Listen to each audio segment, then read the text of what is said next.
Right. So this operation is Hitler's defensive, or what will become the defense of the Low Countries, in an attempt to potentially launch a counteroffensive in France. We're going to talk about some conflicting strategies on what they're going to want to do moving into the fall and ultimately the winter of 44 and 45. Obviously, the Germans are not going to want to give up any of the land that they've lost, or any of the land that they've gained, and they most certainly are not interested in letting the Allies break into mainland Germany. So, in this particular operation named for a Belgian city, Hitler saw the breakout as an opportunity to restore the front. Brings in 2nd, 116th, 1st and 2nd Panzer SS divisions. Also, he creates a home guard where kids as young as 11, 12 years old and elderly Germans as old as their 70s and 80s are put into service to prevent the Allied invasion of Germany. Another group that needs to be highlighted here would be the SS divisions. They took on this sort of death before dishonor type of mentality, so they would actually kill themselves before they would surrender to the Allies, and got to the point where the SS in this operation in Belgium and all the way up to the border of Germany along the Maginot and Siegfried lines, the Americans and the British, they couldn't take any more SS prisoners. They had to start killing them, because on a couple of occasions, one which was very bad, the SS had rounded up a group of American infantrymen, tied their hands behind their backs, and just started executing. And American forces were not interested in trying to follow through with any Geneva Accords with the SS. So it's kind of like when I talked earlier about how we get this mentality of like the Japanese didn't follow the Geneva Accords, but the Germans did. Well, to a degree. And I think the same needs to be made, the same sort of case needs to be made for the Allies. It's not like the Allies were fully following through, fully following through with the Geneva Convention. So we get the information in relation to this operation through Ultra, the interceptions of the German cipher traffic alerted Americans to the danger in this area of Belgium, and this is like early summer midsummer of 1944. So heavy anti-tank defenses were in place. The offensive was stopped, but that didn't mean that the fighting wasn't going to be even more difficult as they moved into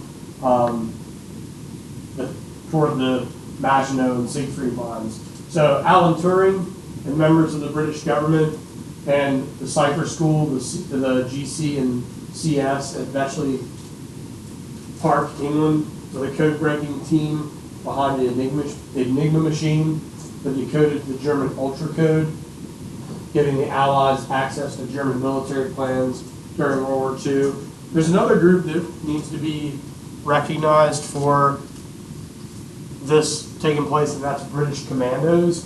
When British commandos landed in Norway, they managed to apprehend a number of different machines that they were able to take back to the Cipher School. And has anybody ever seen the Imitation Game? About a great film.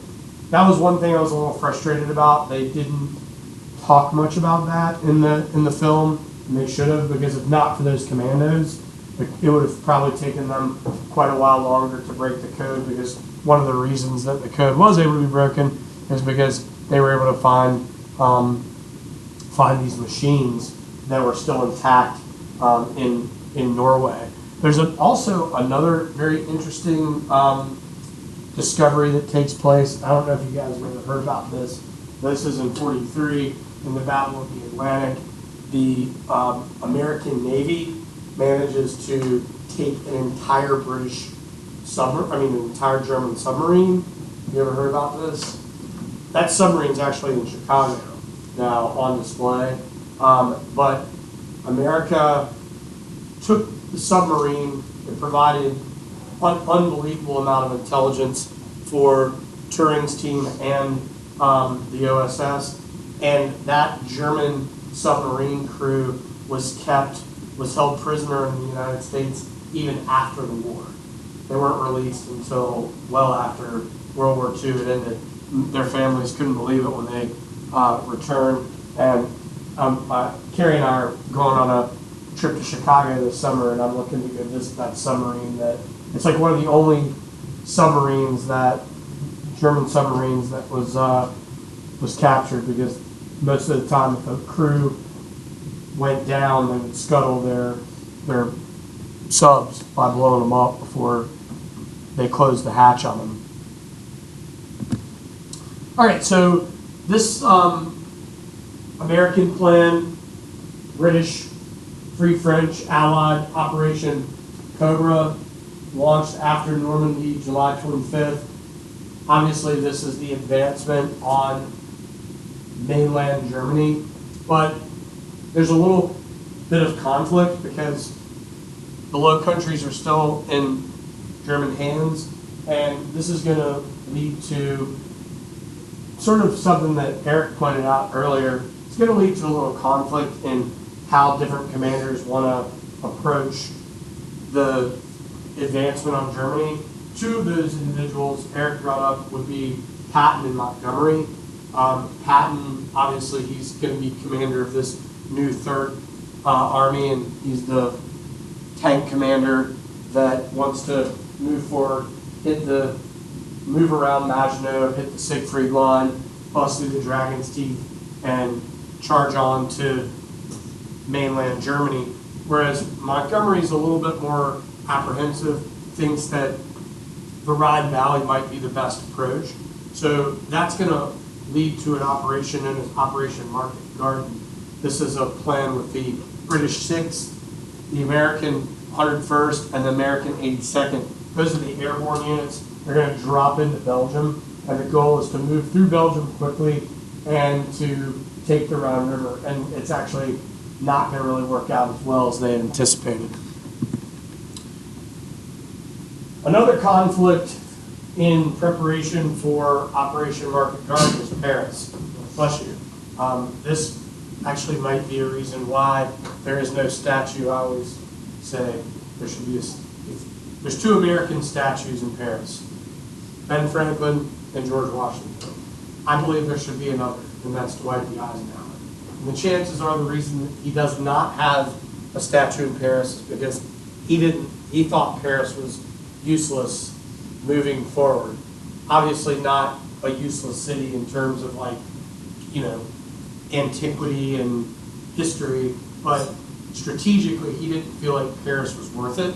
Well, he and Charles de Gaulle, leader of the Free French, sort of locked horns on this.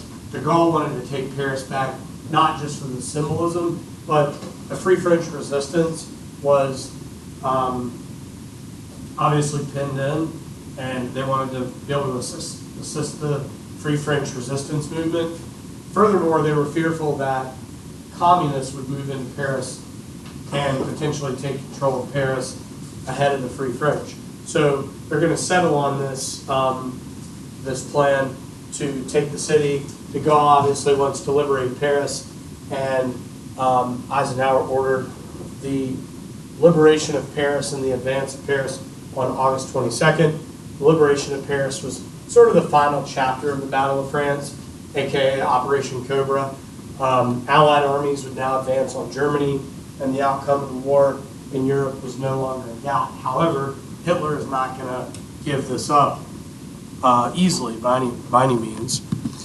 So here we have U.S. troops marching in a victory parade after the liberation of Paris in late August 1944. You can see the Arc de Triomphe in the distance. As I always say, to travel the world, Paris should definitely be on your list. Go to the Louvre, go see the Arc de Triomphe, check all that out. Pretty incredible. So, this is the events leading up to Operation Market Garden. So, the Allies are poised for a final assault on Germany. This is where I think Eisenhower, it's not just Eisenhower at D-Day, but it's also Eisenhower's brilliance of managing a lot of egos and reminding the Americans that they're British commanders who need to have a voice, and they have operations that potentially need to be seen through. And that's an example of this, because this is Bernard Montgomery's baby, this planned Operation Market Garden. Wanted a single thrust to Germany, while Eisenhower wanted more of a broad front, like the continuation of what you saw, like the overland approach, Operation Cobra.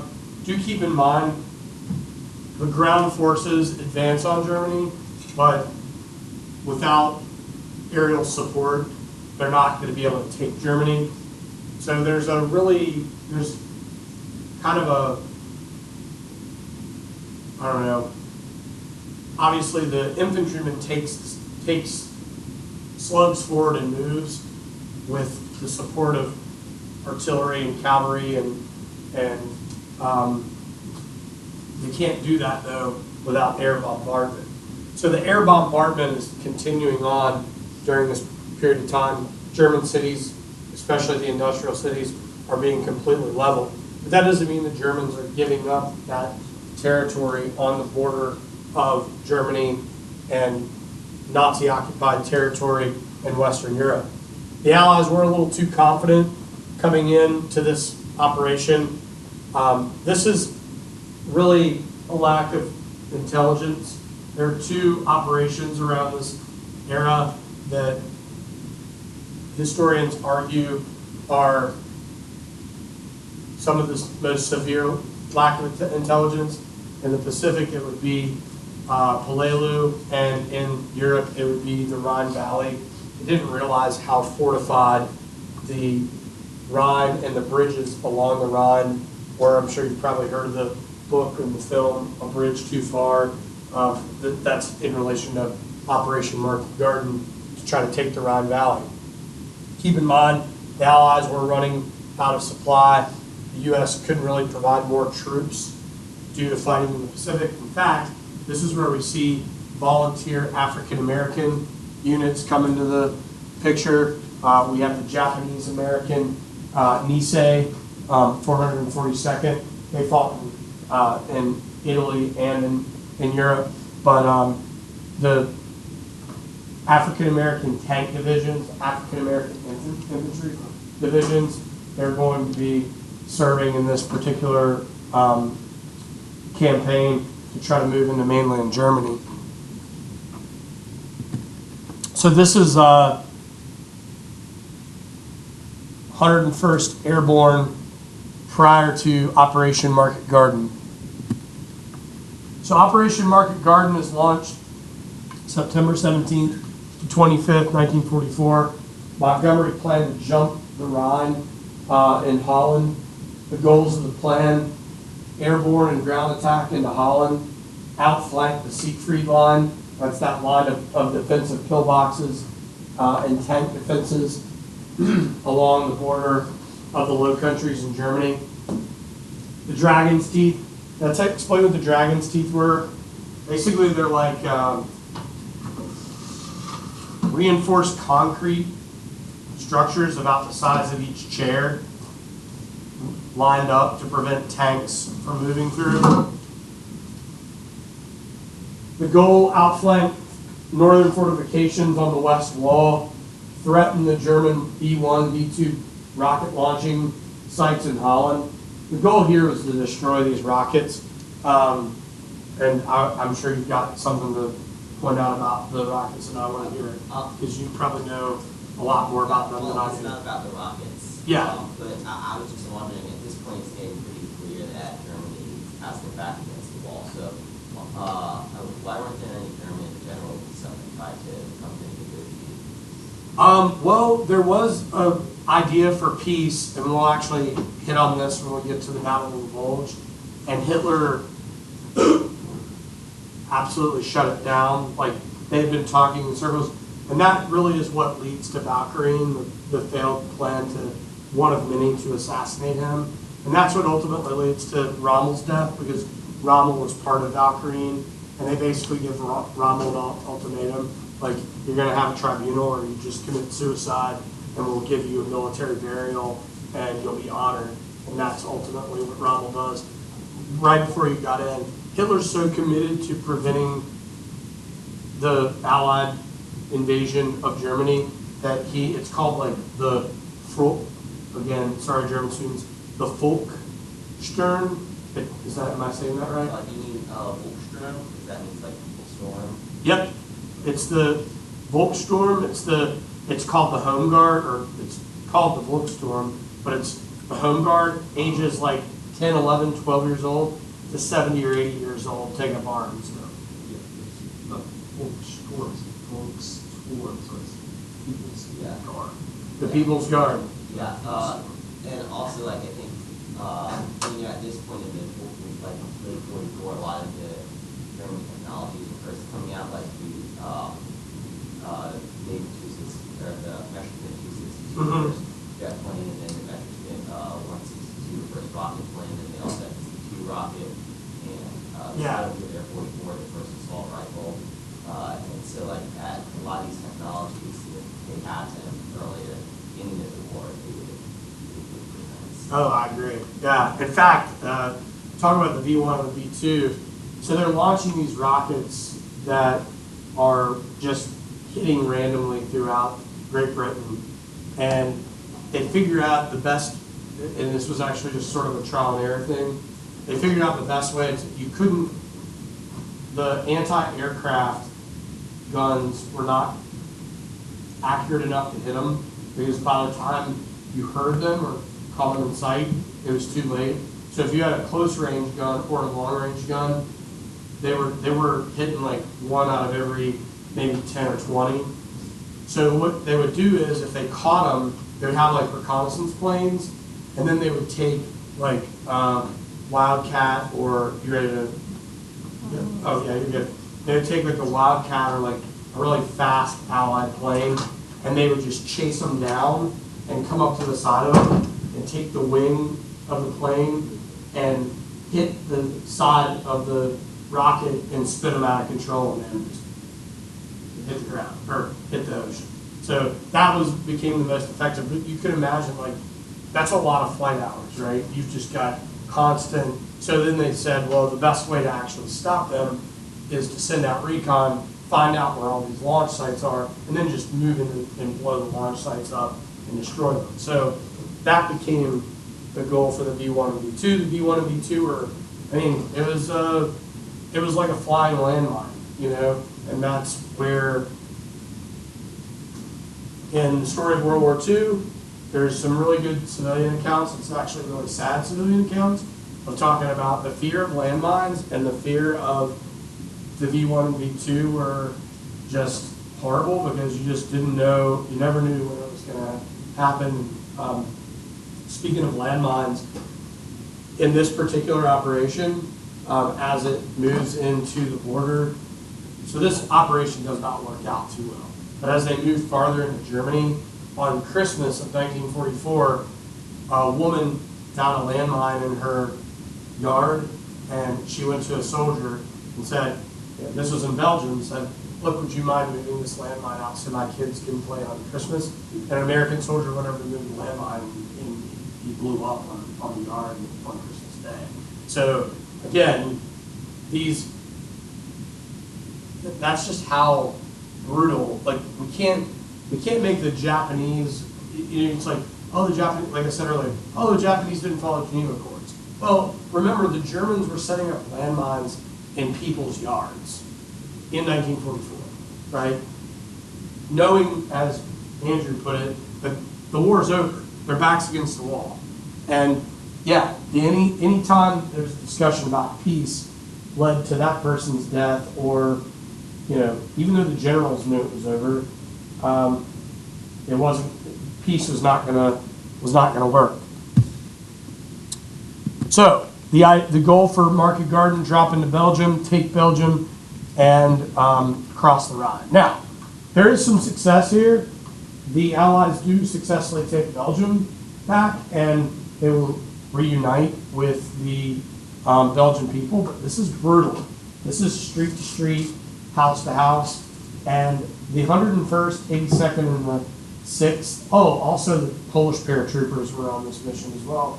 They just hadn't gotten the intelligence. And this is what they're up against. They're up against heavy defenses, not to mention the Rhine River itself. And look at these pillboxes. That's the reinforced concrete pillboxes I was talking about. See the dragon's teeth? Yeah, see those in the distance? They're like half the size of that guy as they're coming through.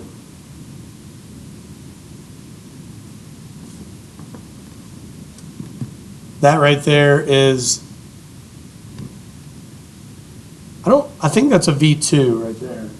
So basically the way in which they would take these down is a plane would fly beside them and just take his wing and clip the wing to send it off course. They did try to shoot them down as well. Yeah. You said you used aerial, right? Yep, they would just launch them. I'm just wondering why those colors. Why not paint it blue? That makes more sense. Great question. I don't know. Probably because they thought it was more vulnerable on the attack. So. Yeah. Well, because they did try to keep those launching sites secret too. They kept the launching sites completely camouflaged.